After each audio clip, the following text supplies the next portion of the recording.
novidade. A igreja sempre foi odiada. Jesus foi odiado. E se nós somos seguidores dele, o inferno nos odeia. A Bíblia diz: se vocês fossem do mundo, o mundo os amaria. Mas se você não é do mundo, o mundo não vai lhe amar. Glória a Deus por isso. Glória a Deus por isso. E a Bíblia diz que João foi jogado na ilha de Patmos, capítulo 1 de Apocalipse. João estava lá, irmãos, não foi para turistar. João estava lá para ser destruído pelas feras. Naquele lugar, naquele pantanal onde ele estava, tinha feras devoradoras.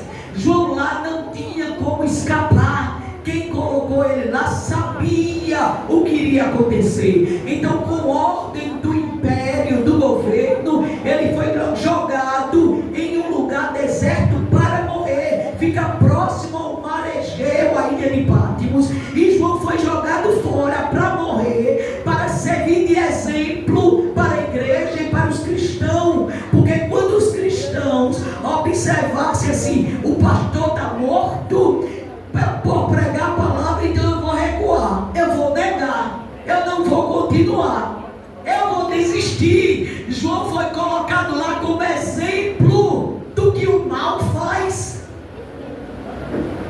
O lugar estava deserto, solitário, não tinha ninguém para deitar a cabeça no ombro, para dar uma palavra. João estava esperando a morte chegar. João estava esperando ser destruído pelas feras, mas nem por isso ele negou o nome de Jesus. Mesmo estando ali, ele não se rende dizendo: eu abro mão do meu chamado, eu abro mão do pastoreado, eu abro mão da palavra, eu abro mão da igreja para me tirar daqui. Ele disse: eu morro, mas eu não nego o nome de Jesus. Talvez em uma festa você esperar uma outra palavra, mas eu quero te dizer que o tempo caminha para isto. Caminha para você saber que você precisa saber quem você é, porque daqui a pouco estão pedindo a razão da sua fé. Se você não tiver estrutura, você não vai ter possibilidade e condição de vencer os ardis de Satanás. E a Bíblia diz que João está lá até que chega um domingo de manhã.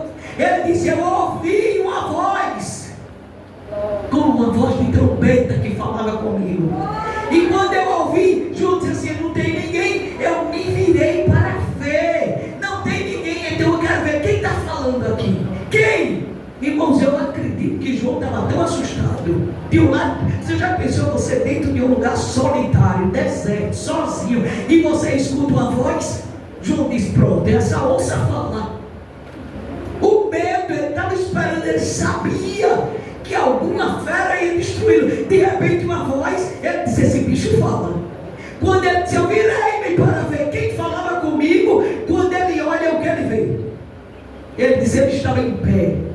Jesus, aquele que ressuscitou dos mortos, o dono da igreja, aquele que morreu na cruz do Calvário para pagar toda a escravidão do diabo na mente, no coração, para apagar as forças do mal na minha vontade, nos meus desejos, porque o mundo ele vai me laçar para que eu viva uma vida de mentira, de engano. O fato de estar na igreja não quer dizer que eu sou sincera, verdadeira, mas Jesus ele me dá força para garantir a minha chegada no céu. E para isso eu preciso renunciar todo dia o pecado, a mentira, o engano, porque frequentar uma igreja não salva ninguém. Agora Cristo entrar na vida aí é outra coisa, e não precisa ninguém aprovar, dizer que é vaso, que é profeta. É os céus que sabem. Os céus sabem quem é, mas sabem também quem não é, porque diante dele carinha bonita não engana, dinheiro não engana, posses não engana. Você pode ser um milionário, dono da terra, com ele não tem A mais B, não é preto no branco. Ele sabe o que você faz, o que você fala, o que você anda. Ele sabe tudo. Tu pode cantar, tu pode pregar, tu pode fazer o que quiser. Com ele é a verdade.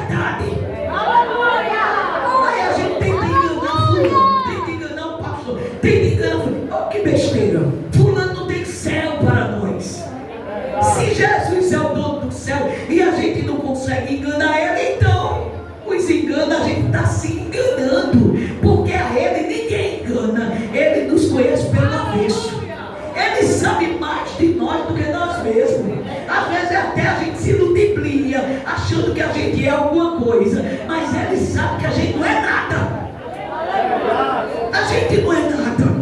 O que é que a gente é? Carente, necessitado. A gente é fracassado. A gente é o pó. A gente é cinza. Se não for a misericórdia dele para nos levantar, as nossas mãos fracas, nossos joelhos trêmulos pelo desejo de pecar, porque a gente é carne e essa carne quer pecar. Ela treme, é ele que fortalece. É ele que dá força para a gente ser honesta, para a gente ser sincera, porque tu e eu sabemos que é mais fácil errar do que acertar. É ou não é? É, irmãos, é mais fácil errar, o erro é mais fácil, até porque o mundo abraça o erro. Falar a verdade, o mundo de engano é muito difícil. É difícil você ser honesto, é difícil você ser verdadeiro. Todo mundo te enganando, dá vontade de que está me enganando, eu vou enganar também. Aí você ser honesto com um bocado de gente enganando, é difícil, mas é o diferencial neste mundo caído. Então quando João olha, ele olha e diz assim: quando eu olhei para ver quem falava comigo, os seus cabelos eram brancos como a branca lã, da sua boca saíam 2 espadas, bendito é o nome do Senhor. Os seus pés eram relucentes, a latão, e o seu rosto era como um sol, que ninguém consegue olhar encandeando. Quando eu vi, eu caí como morto. Mas ele colocou a mão direita sobre mim, dizendo: João, tenha medo não. Não tenha medo, João. João estava com medo? Claro que estava. Olha a palavra de Jesus: tenha medo não, João. Tem alguém aqui com medo? Olha o que a Bíblia diz: não tenha medo, meu filho, não tenha medo. Você está com medo por quê? Porque aqui Domiciano, do governo, do império, eu sou antes dele. Antes que ele me mandasse para cá, eu sou. Antes que o mal chegasse na tua casa, eu sou. Antes que a praga, a peste, antes que o mal te cercasse, eu sou. Eu não cheguei aqui agora não, João. Eu sou antes do mal. Eu sou antes do pecado. Eu sou o dono da tua história. Eu sou o dono da tua vida. Aleluia. Você pensa que está sozinho nesse deserto? Eu ia te dizer que eu estou aqui. Está se sentindo só? Ele é um Jesus que chega aqui nessa festa para dizer: eu estou presente. Eu estou na sua história. Você tem dono, você tem um pai, você tem um Senhor. Aleluia. Você não está só neste mundo hostil, deserto, solitário. Você não está só. Se você abrir o seu olho como João, você vai ver que ele está presente, porque ele é Deus atemporal. Ele é onisciente, onipresente. Ele está aonde você está. Os nossos dedos nos cegam, as nossas dúvidas nos omitem de vê-lo, mas ele entra conosco no fogo, ele entra em fornalha, ele entra em questões, em demanda, onde a gente entra solitário, azedo, chateado, orando muito, orando pouco. Tem dia que a gente está animado, crente, tem dia que a gente está congelado, sem força para orar, mas ele está lá. Ele não só está quando tu está crente animado, não. Quando tu está sem vontade de orar no teu, ele está lá também. Ele está naquela direção quando tu vai dirigindo, preocupado, dizendo: meu Deus, eu não tenho nem força para orar, mas ele está lá te guiando, te livrando, te protegendo, quebrando o laço, embaraço. Você pode sentir sozinho, solitário, mas ele está lá. Ele está diante do problema, ele está na questão, ele está quando tu está fraco, com vontade de pecar, ele está lá para te livrar, para te ajudar, para impedir. Ele está. E quando João olha que interessante, irmãos, Jesus, ele já tinha ressuscitado. Então o que João vê ali é uma visão espiritual. Ele podia aparecer a João de qualquer maneira. Ele podia aparecer em forma de anjo, em forma de pomba, qualquer forma que ele quisesse naquele momento aparecer para João figurado. Mas como é que ele aparece? Você lembra que é momento de perseguição?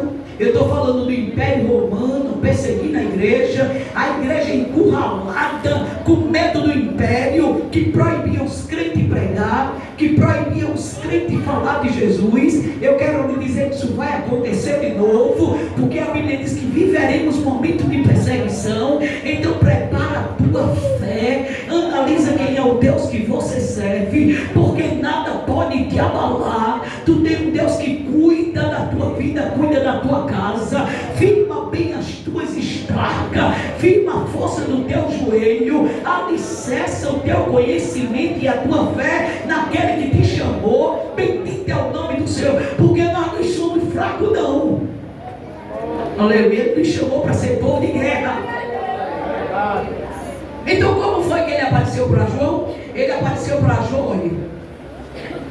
João olha e vê um homem, o cabelo branco fala de eternidade, e aqui vai descrever os atributos de Jesus. Mas o que chama a atenção é que ele aparece com uma veste larga. Não é com uma veste larga, é como se fosse um vestido comprido, largo, amarrado à altura do peito, com um cinto de ouro. E porque Jesus apareceu assim para João, ele ainda passeava no meio dos 7 cartiçais de ouro e sustentava 7 estrelas na palma da mão. Irmão, 7 estrelas aqui no livro de Apocalipse não é desenho de criança não, fazendo estrelinha com 7 cartiçais de brinquedo, não é não. É ele falando, é ele se revelando, é ele se mostrando. O versículo depois vai dizer que os 7 cartiçais eram as igrejas, e as estrelas que viram eram os pastores na palma da mão dele. Então o que é que João estava vendo? João estava vendo Jesus vestido com trajes de soldado romano, passeando no meio das igrejas e sustentando os pastores na palma da mão dele. Sabe por quê? Porque o soldado romano, quando ia para a guerra, ele usava uma veste larga, tinha um cinto que era a altura do peito, e na hora da batalha, quando tocava a trombeta, o soldado enrolava a roupa, porque aquela roupa dificultava para batalhar, para guerrear. De vestido para batalhar, era uma roupa larga, então ele enrolava por baixo, ele tinha uma calça que facilitava os golpes.